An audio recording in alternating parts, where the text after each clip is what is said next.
Hemos sido la primera comunidad en pagar, señor Monago, los anticipos y hemos sido la primera comunidad que va a pagar definitivamente los saldos pendientes.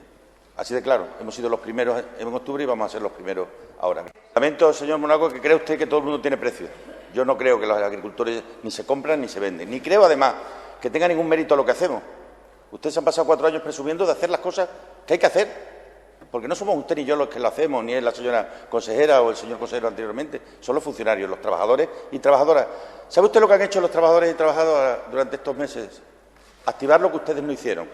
45.000 alegaciones al SICPAC que estaban sin resolver. Todos los controles sin realizar. De haber habido algún retraso, el retraso se ha producido porque ustedes dejaron todo sin hacer. Todo sin hacer, señor Monago. Y para que nadie crea que lo utilizo estando en campaña, simplemente le contesto esto. Se ha actuado de manera diligente, pero que eso es lo normal, no tiene ningún mérito. No tiene ningún mérito pagar a tiempo, no tiene ningún mérito pagar bien, no tiene mérito nada de lo que hacemos, señor Monago, si lo que hacemos era aquello que estamos obligados a hacer. Hacer las cosas bien es nuestra obligación, no es una excepcionalidad, señor Monago. No vivimos en la excepcionalidad, vivimos en la normalidad. Y la normalidad es que se pague cuando hay que pagar y hacer las cosas a su debido tiempo. Gracias, señora presidenta.